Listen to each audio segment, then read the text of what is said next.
السلام علیکم ورحمۃ اللہ وبرکاتہ۔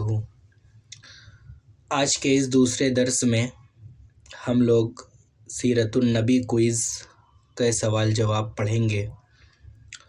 آئیے سب سے پہلے شروع کرتے ہیں۔ سوال نمبر 11، محمد صلی اللہ علیہ وسلم کب اور کہاں پیدا ہوئے؟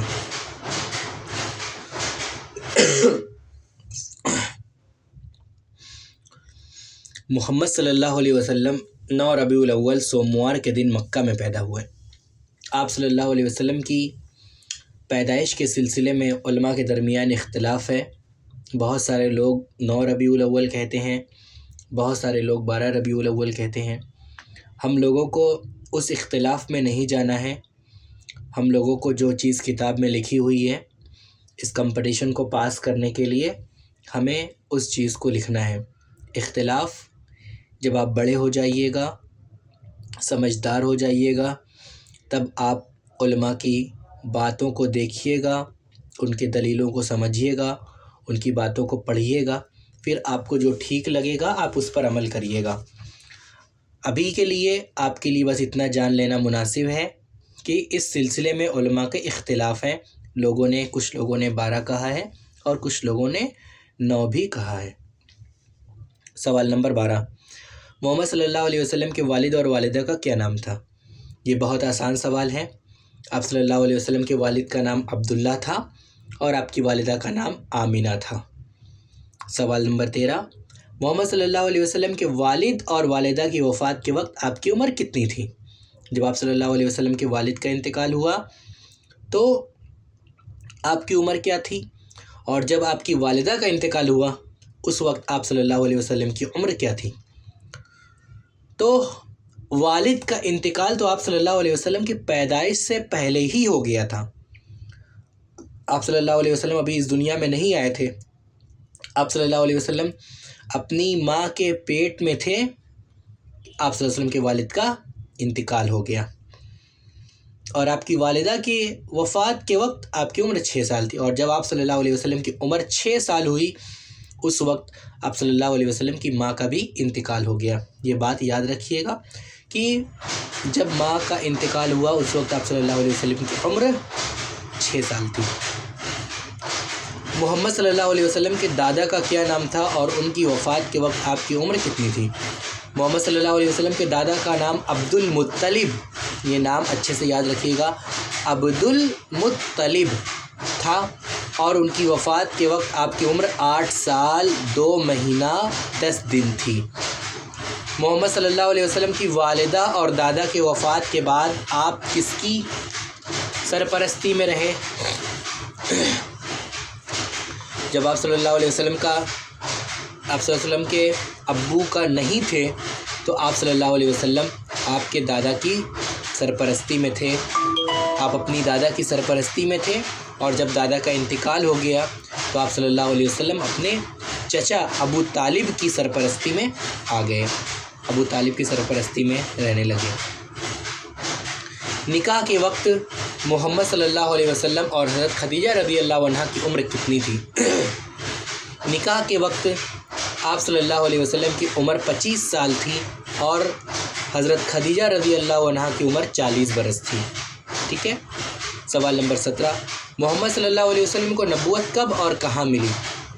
محمد صلی اللہ علیہ وسلم کو نبوت غار حرا میں ملی، اور اس وقت آپ صلی اللہ علیہ وسلم کی عمر 40 سال تھی۔ 40 سال کی عمر میں آپ صلی اللہ علیہ وسلم کو اللہ تبارک و تعالیٰ نے اپنا نبی بنایا۔ نبوت کے بعد محمد صلی اللہ علیہ وسلم کی مکی و مدنی زندگی کتنی تھی؟ نبوت کے بعد جب آپ صلی اللہ علیہ وسلم کو نبی بنایا گیا اس کے بعد آپ صلی اللہ علیہ وسلم نے 13 سال زندگی مکہ کے اندر گزاری۔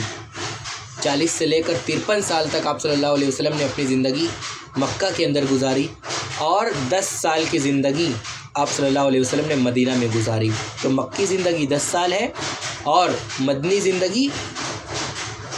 زندگی 13 سال ہے اور مدنی زندگی 10 سال ہے۔ محمد صلی اللہ علیہ وسلم کی وفات کب اور کہاں ہوئی؟ محمد صلی اللہ علیہ وسلم کی وفات 12 ربیع الاول